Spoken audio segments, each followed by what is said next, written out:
بسم الله الرحمن الرحيم الحمد لله رب العالمين والصلاة والسلام على سيدنا محمد وأهل بيته الطيبين الطاهرين اللهم صل على محمد وآل محمد وعجل فرجهم.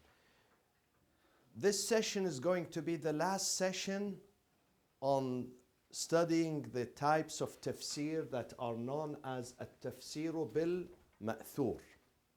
بالمأثور, it means the tafsir that depends mostly on the what? On the text. And the text here means what? Exactly. Quran. Because Quran يفسر بعضه بعضا. The Holy Quran explains itself. Part of it explains the other part. If you are a good researcher, in the Quran, you can find many answers, many verses that are ambiguous, the answer is found somewhere else in the same book. Or the hadith of the Prophet sallallahu alaihi wasallam. After the Prophet, the hadiths of the Imams, Imam Ali, Imam Zain al-Abidin, Imam Muhammad al-Baqir, Imam Ja'far al-Sadiq, Imam al-Rida. Those are most Imams that explained the Quran for us. Or the Sahaba of the Prophet, Jabir ibn Abdullah al-Ansari. What else? Which Sahaba that we accept? They are credible, reliable. Jabir ibn Abdullah al-Ansari. Who else? Abdullah ibn Abbas. Who else? Abdullah ibn Mas'ud. Who else? Ubay ibn Ka'ab. Who else? Plenty of Sahaba of the Prophet that are accepted. And by the way, in this book that you have, I just remembered, in this book that I just gave you, فصول المهمة في تأليف الأمة, the author Sayyid Abdul Hussein Sharaf al-Din, he says, we have been accused that we don't respect the Sahaba. But I'm going to give you a list of the Sahabas that we respect and we admire and we follow and we trust. And he puts the list in his book. It means that this is not right. Who said we don't?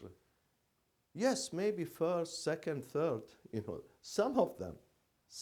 But the rest of them were nice, were good. People who were in the Battle of Badr, people in the Battle of Uhud, people who gave their life, they gave their money, they were loyal to the Prophet, they were nice.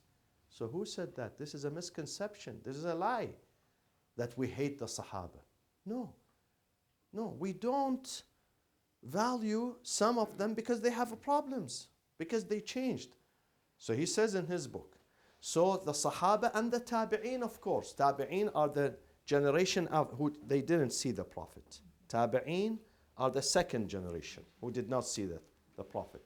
So when we depend on their sayings, this is called التفسير بالمأثور. But always remember, my friends, always remember when this term comes up, مأثور versus what? Versus التفسير what shall I put here? العقلي or this is نقلي of course. نقلي means text. عقلي means or الاجتهادي. No. الاجتهادي. And there are in between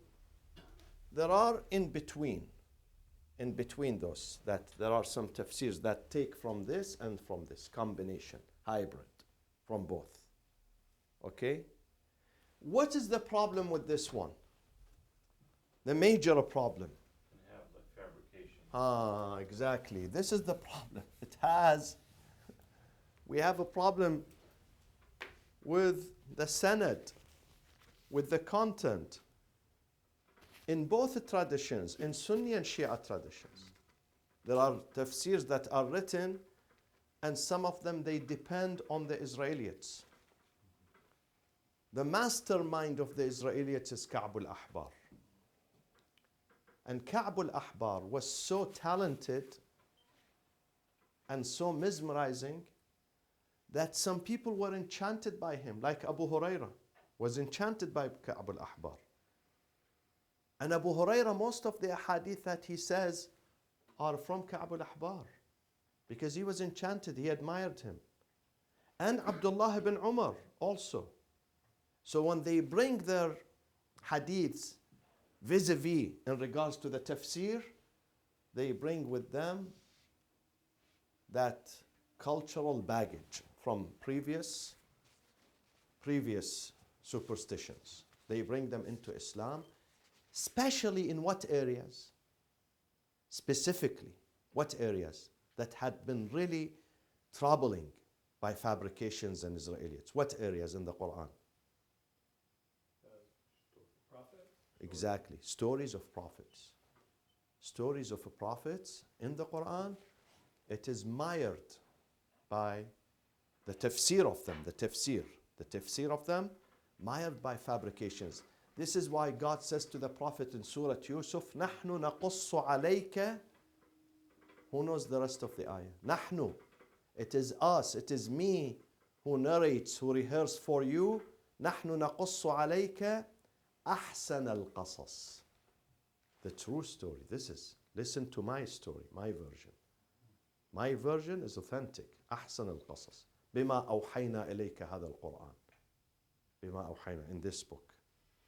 What does that mean? It means that the stories before was distorted and was changed. And if you go to the Bible, unfortunately, you open the Bible and you see things that they speak about Noah, about Abraham, about Moses, about David, about Solomon, about Joseph, about Isaac. Involves everything, involves drinking alcohol. Who saw the movie Noah? Did you see the movie? I saw it. He gets drunk.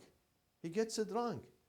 They portray him as someone who's immoral, and he's angry, and he's acts like weirdo. He's not normal human being. He starts screaming, and then he drinks alcohol, and he does even something worse than that. This is from the Bible. This is a biblical story. If you go to the director and tell him why he says, I took it from the Bible. So this is the problem with this type of tafsir. Now let's go to 3 or 4 more and we conclude. And next week, inshallah, we go to al-tafsirul ijtihadi.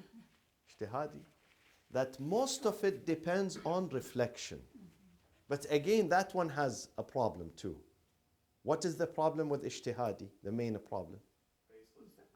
Ahsant. The understanding of a human, not supported by evidence. Anyone can say, well, this is my opinion. This is the problem with it. Now, some of them, they do now, does that mean ijtihadi is forbidden? Then don't do ijtihadi? No. Why? It's supported by text. If you use this story is exactly like the fiqh. If you use fiqh, jurisprudence, your ijtihad, in deriving your laws and your fatwas from the kitab and the sunnah, then you are safe. Even if you made a mistake, you are safe because you use these tools. But if you go outside them or against them, then this is haram. Same thing in the Quran. If you use the Quran to support your argument, then you are right. But if you use another book to support your argument, then this is a problem. Okay? So one of them is Tafsir Ibn Kathir, which is very popular in the Sunni tradition. In fact, if you go to the Sunni tradition today, or a Sunni library, you find 3 or 4 tafsirs are there. There must be there. One of them is what? Tafsirul, the very first, Tabari. You must see it there. The other one is Razi. The other one is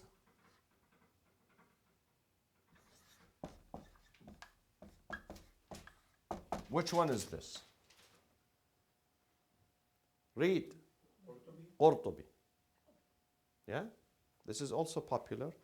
And then we come today to this one, which is, it could be the most popular, especially in the Salafi tradition, and that is Tafsir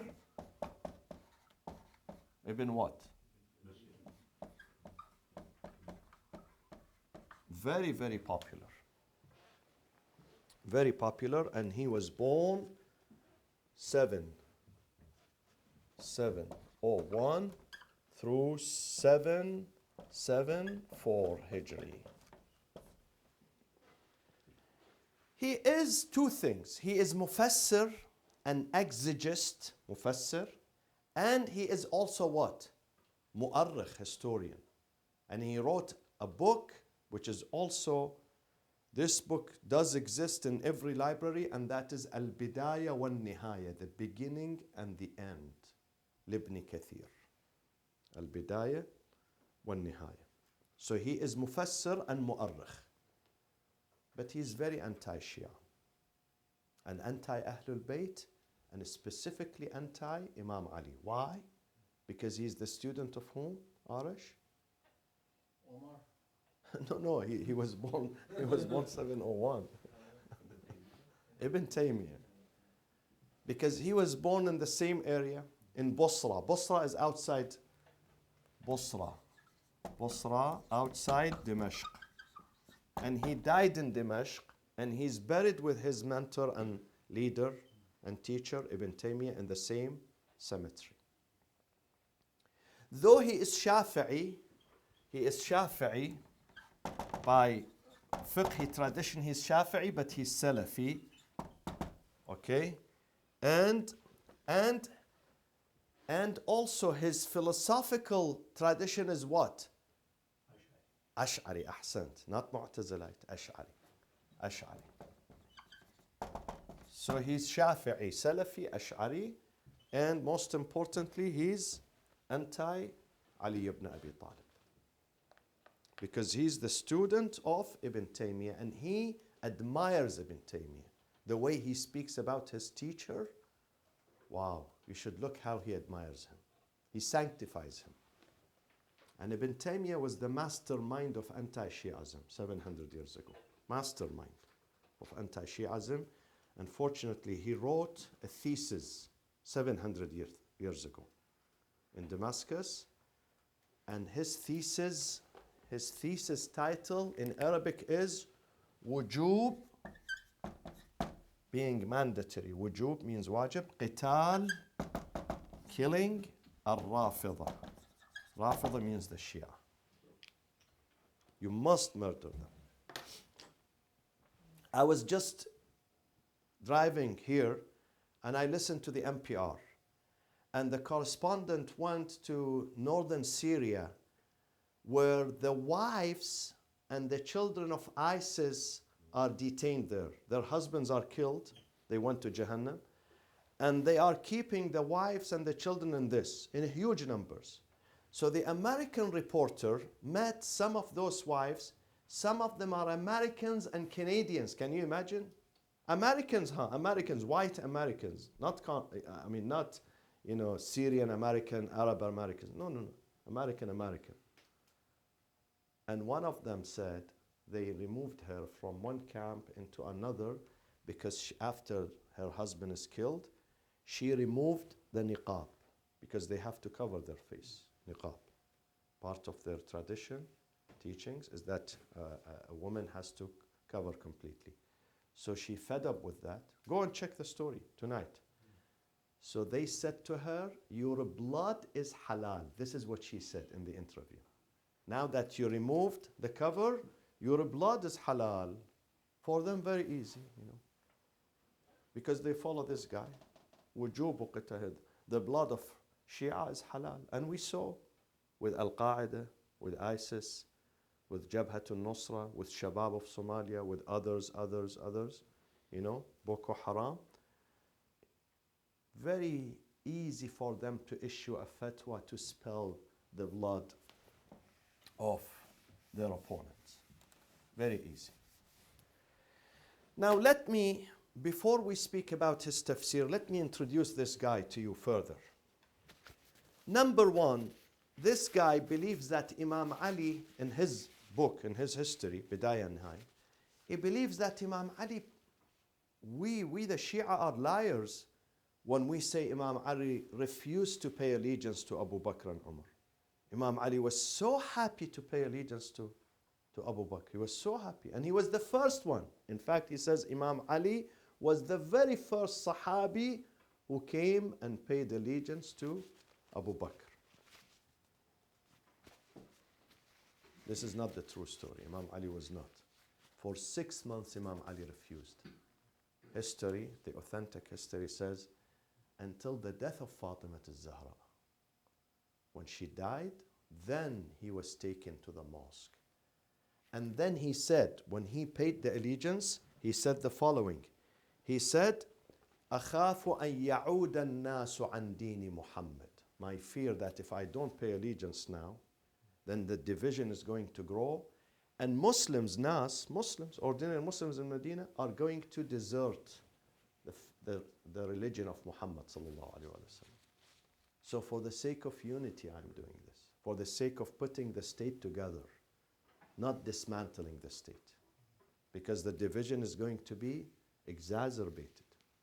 And this is what we do. We are the Shia of Ali.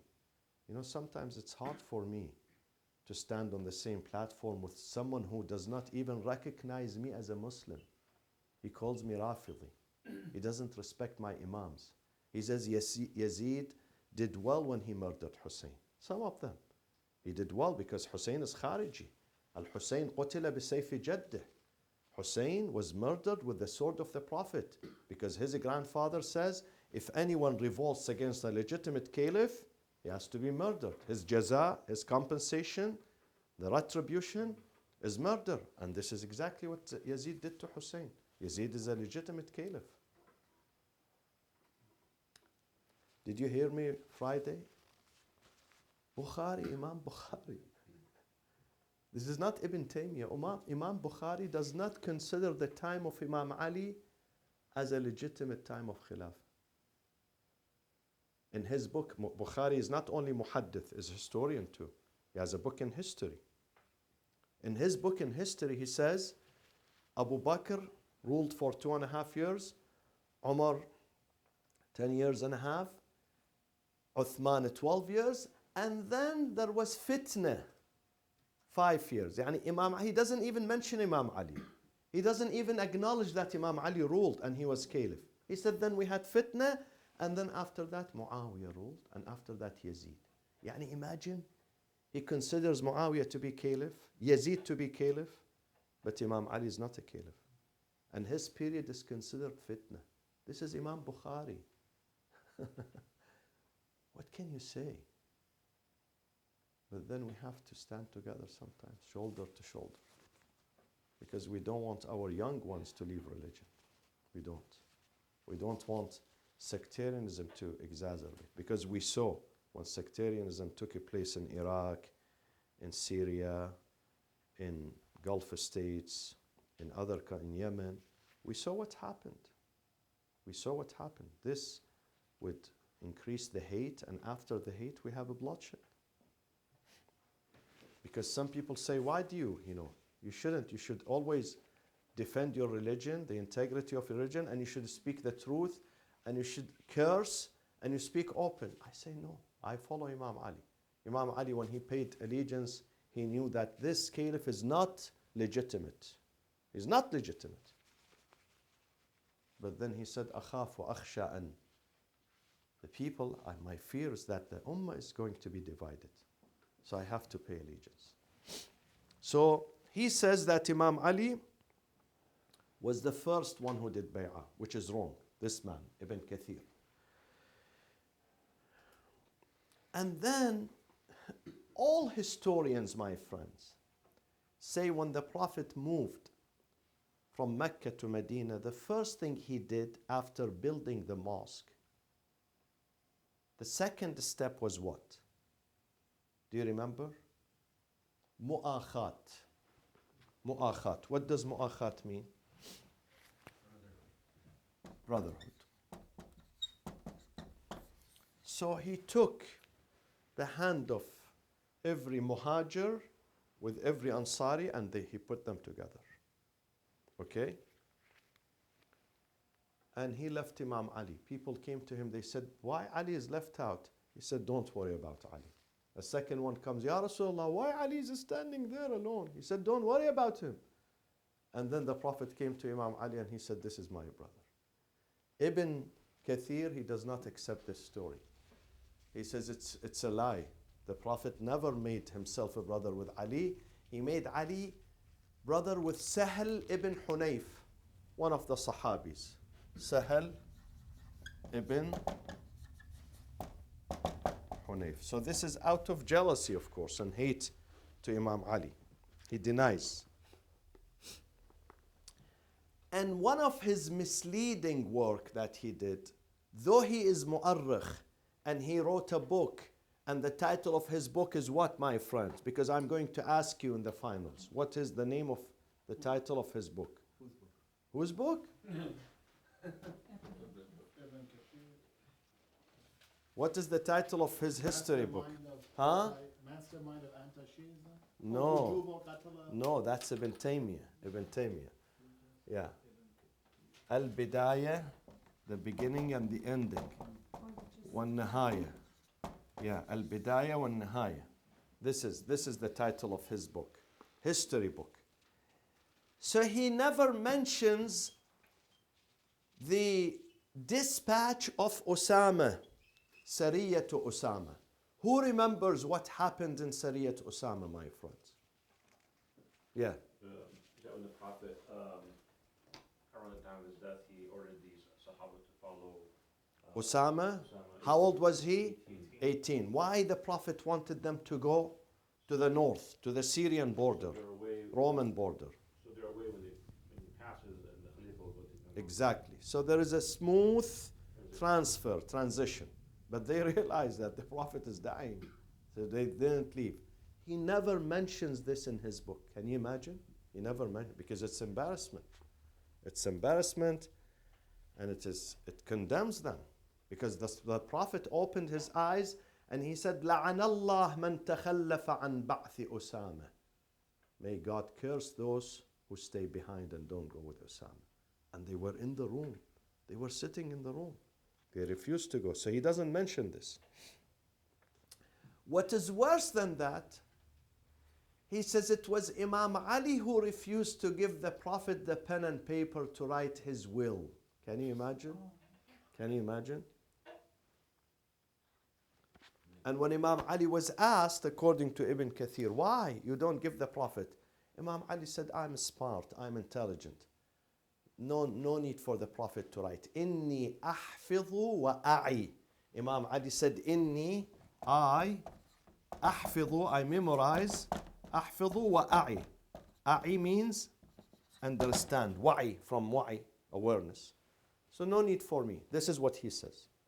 So he attributes this quote to Imam Ali, that there is no need for the Prophet to write. So it wasn't Umar. It was Ali who didn't give the Prophet. What else? Of course, 7 times in Bukhari, 7 times. And then he says, Shi'as are liars when they say the Prophet left behind Imam Ali as a successor. أوصى لعلي بالخلافة. He in fact left Abu Bakr as his successor, not Ali. The man that was appointed by the Prophet as his successor was Abu Bakr. Contrary to all Sunnis who said the Prophet died and he didn't. لم يوصي النبي. He didn't leave wasiyah. He didn't appoint anyone. He says no, he appointed Abu Bakr. نمیدونم از چه سولاخی این در اومده. Wallahi, I don't know what to say about him. Believe me. Believe me. You know, your blood boils when you read this. Believe me, it boils. Why it boiled? Because you find his books, whether tafsir or tarikh, in every library. In every library. And they consider Ibn... You know why this war happened in Syria? Why? For 30 years they've been teaching tafsir Ibn Kathir and Tarikh ibn Kathir in religious schools and institutions in Syria. It was a must to study his tafsir and his tarikh, his history. Yes. In the seminaries. They must. A student would not graduate if he does not fall in love with him. Wow. Because of his stance, anti-Ahlul Bayt stance. Okay? And Ibn Taymiyyah. And also Ibn Taymiyyah. Hey, who funded the schools? Is that information that we know? Or? In Syria, some people, sometimes private, sometimes even government schools. And then let me say, last but not least, these are only some examples. He contradicts himself in his own book. One time he says that the bay'ah of Abu Bakr took place before Saqifa. It was in the mosque of the Prophet, before Saqifa. Abu Bakr was elected by the Muslims as the first caliph. Then he comes in the same book, he says, in Saqifa, Abu Bakr said, no, don't nominate me. You have the best candidates, and those candidates are Abu Ubaidah ibn al-Jarrah. Number one, Umar ibn al-Khattab and Abu Ubaidah ibn al-Jarrah. So which one is it true? Tell me. You are telling me before that Abu Bakr was appointed in the mosque before Saqifa. So if he's appointed in the mosque, he cannot candidate because people already paid allegiance to him. How can he nominate others? So he conflicts himself. Because always they say in Arabic, there is a saying, La dhakirata li kadhub. La dhakirata, no memory, li kadhub. Someone who's a liar, he doesn't have a memory. He conflicts himself because he's lying. He's lying. But if he speaks the truth is one. He doesn't change. He keeps saying one sentence. But when he lies, one day he tells you, I did this. How do you know he's lying? Because of the conflict. He conflicts himself. So this is one of them. Ibn Kathir. Okay. Who funded him? Who funded him Funded him. Besides the prejudice and everything, must be funded. The regime at that time. At that time, regimes. What's that regime that had 700 was? They were, most of the regimes at that time were anti-Ahlul Bayt. We don't have a regime which was a pro-Ahlul. Yes, some for a period of time, the Ayyubiyin in Halab, in Aleppo, and the Fatimiyin in Syria, in Egypt, and in Tunisia we also had some Shia states. In Tunisia, in Egypt, and northern Syria, and northern Iraq, Mosul. Hamdaniyin, Fatimiyin, and so the rest of that were mostly, mostly Sunnis, and the reason why they were mostly Sunnis because the theory of Sultan and Sultanate takes its legitimacy from Sunni theories, not Shia theories. How? Ask me how. In the Shia theory, the Sultan has to be just and has to be approved by the Imam. Either the Imam, which is a present, Ma'soom, or his successor. Whereas in the Sunni tradition, even if he's corrupt, he can be a Sultan. And you have to listen to him. And say, Inna lillahi wa inna ilayhi raji'un. This is the wish of God. What can I say? Because listening to him is more important than raising the sword and fighting him, because fighting him is going to lead into what? Fitna. Whereas listening to him is a bigger fitna. When you listen to him and submit to him, this is the real corruption. At least that one, you might have some bloodshed for some time, but when you listen to him, you're going to have bloodshed forever, injustice forever. So this is why the sultans, they preferred the Sunni theories, because it suits them, it supports their establishment more and more. Okay, so let me mention another few tafsirs that depends on Ma'thur, and then we go on next week to Tafsir al-Ijtihadi. Again, one of the Sunni tafsirs, Ad-Durr al-Manthur. Shall I write it in Arabic or English? Saeed. English? Al-Durr al-Durr al-Manthur.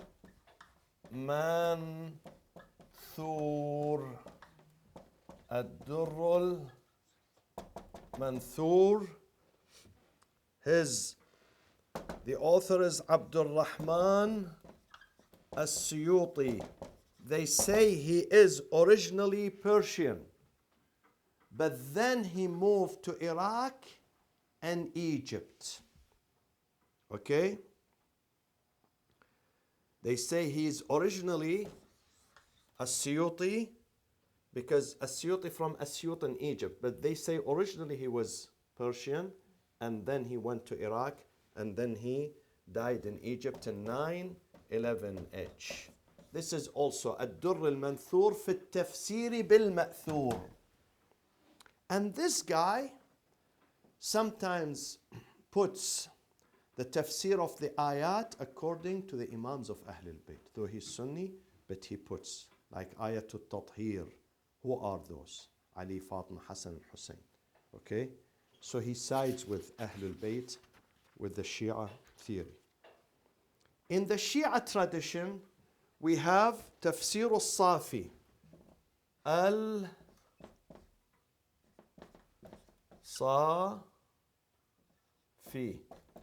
Tafsir al-Safi. The author is Al-Fayd al-Kashani. Born in Kashan. Al-Fayd al-Kashani. Okay? And died 1091 Hijri. So this is again one of the tafsirs that depends on the riwayat of Ahlul Bayt alayhimus salam. And then we have Tafsir al-Burhan. Al-Burhan. Al-Burhan. And the author is Al-Bahrani. He also uses the riwayat of Ahlul Bayt alayhimus salam. Okay? And then we have Tafsir Shubbar, which is a very good tafsir because he has written, let me erase this. If you have finished, I will erase the rest. Huh? Shall I erase? Yes. Huh? Arash, shall I erase? Okay. Tafsir Shubbar. Tafsir.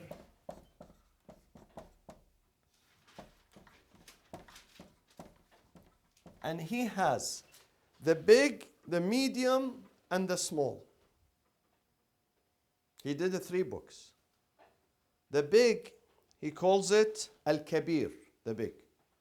The medium, Al-Wasit. Wasit means middle. And then he has the small one, which is very popular. The small one, Al-Wajiz. Al-Wajiz, the small. It's only 1 volume, and it is very, very popular in the Shia and Sunni tradition. Though he's from Najaf, and he died 1188. So he died 1188 Hijri, of course. Okay? Hijri in Najaf. No, he was born in Najaf. He died in Baghdad, in Kadhimain. If you go to Kadhimain to the haram of our Imams, Imam al-Jawad, Imam al-Kadhim and Imam al-Jawad, you will see his grave there. So he was born in Najaf but died in Baghdad, in Kadhimain. And his book, this 1 volume, is very popular. It's very popular, and it really explains the Quran in a very beautiful way, very elegant and eloquent and very beautiful way. And I have it. I have it since I was, a young person. And he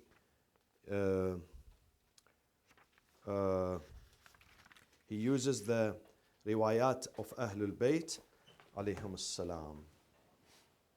And he happens to be great-grandfather of my brother-in-law, the one who's married my sister, Sayyid Sabah Shubbar, is his great-grandson. This is the author himself is Sayyid Abdullah Shubbar. Sayyid Abdullah Shubbar. So these are an example of, the tafasir that uses the ma'thur. The ma'thur in explaining the Quran, and you must have some of them, my friends. Inshallah, when you begin reading the Quran, you must keep some of these tafasir because some of them are translated in English. Some of them are translated in English. So I mentioned some Sunni tafasir and some Shia, and inshallah next lesson we're going to take the second part of the tafsir, which is at-tafsir al-ijtihadi, and we're going to see another type of tafsir, a tafsir that usually uses the ma'thur, not that they exclude the ma'thur, the text, but mostly they depend on reflection in understanding the Quran. And the good thing about them is that they give you several opinions. So they say this ayah, opinion number 1, opinion number 2, number 3, number 4, number 5. And they attribute each opinion to someone, to a group, either contemporary or old. This opinion was embraced by this group, by this person, by this mufassir. And one of the best among the second tradition, ijtihadi, which one? Very comprehensive. Ahsant. Tafsir al-Mizan. Al-Mizan. Allama al-Tabatabai. Rahmatullah alayhi. Said Muhammad Hussein al-Tabatabai. وصلى الله وسلم على سيدنا محمد وأهل بيته الطيبين الطاهرين اللهم صل على محمد